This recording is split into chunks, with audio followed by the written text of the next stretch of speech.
Hey everyone, so we're all using AI translation these days, right? It's on our phones, in our browsers, it's everywhere. But have you ever stopped to wonder how accurate it really is? Today we're going to dig into the numbers and figure out when you can actually trust the machine and when maybe you shouldn't. I mean, think about it like this. You're on vacation, you whip out your phone to translate a menu. No problem. It's low stakes.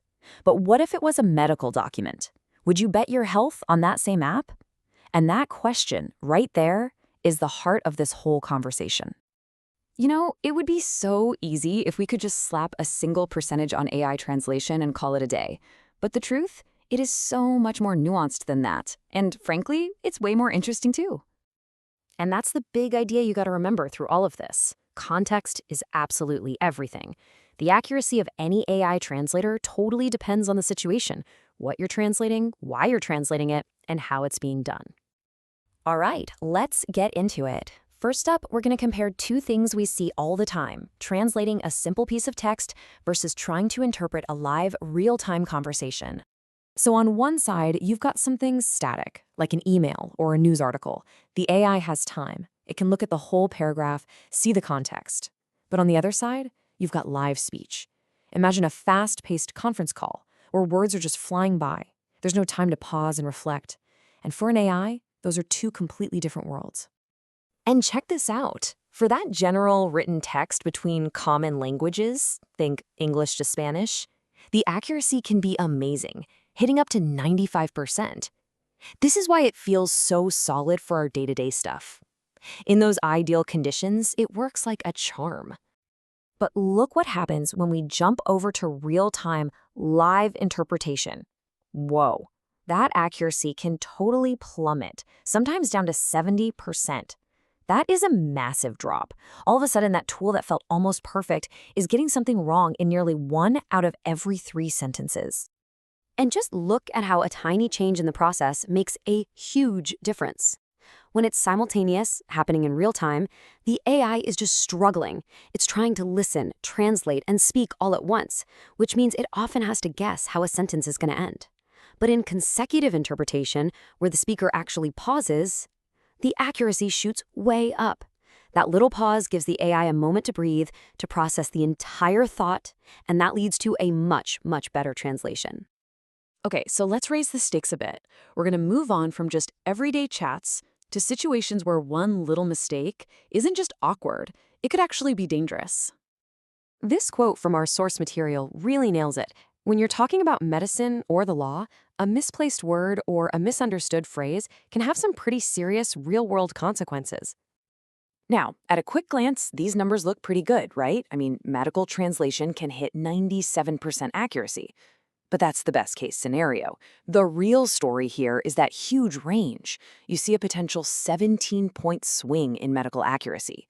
That kind of variability means you can never be 100% sure you're getting a perfect translation unless a human expert has looked it over.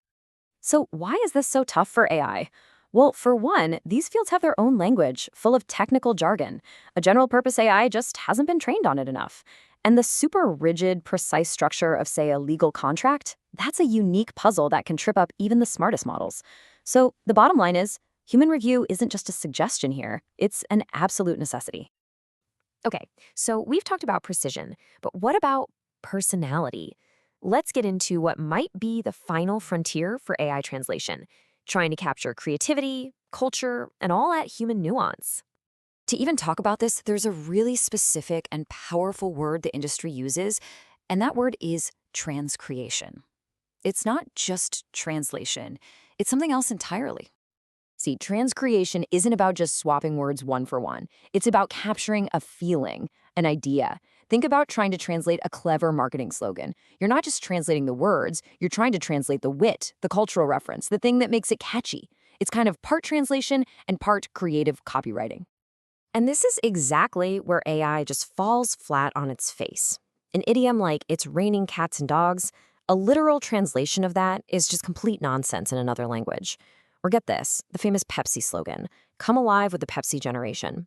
When that was first translated for the Chinese market, it apparently came out as, "Pepsi brings your ancestors back from the grave." Yeah, probably not the vibe they were going for. An algorithm just can't grasp that deep cultural context. Which really brings us to the big fundamental question, doesn't it? An AI can process billions and billions of words, but can it ever really understand the shared history, the inside jokes, the stuff that actually makes up a culture? For now, at least, the answer is a pretty clear no. So, after going through all that, what's the final verdict? What's the big takeaway for you? Well, it really just boils down to these three things. First, the language pair. Are they common, well-supported languages? Second, the subject. Is it a general topic or something super specialized? And finally, and maybe most importantly, the complexity of the content itself. Is it simple, straightforward text, or is it a creative, nuanced idea? So here's a simple 3-step guide for you. For low-stakes, general stuff like figuring out an email, go for it. For high-stakes content like medical or legal documents, you need to proceed with extreme caution and always get a human expert to review it. And for that creative stuff, use the AI as a rough first draft, a starting point to hand off to a human who can actually work that magic of transcreation. And all of this leaves us with one final thought. As these AI tools keep getting better and better, the role of the human translator isn't going away, it's just changing. It's evolving. They're becoming more like editors, cultural consultants, creative experts. The future isn't machine versus human, it's machine with human. So I'll leave you with this. What do you think that collaboration is going to look like 10 years from now? Thanks for watching.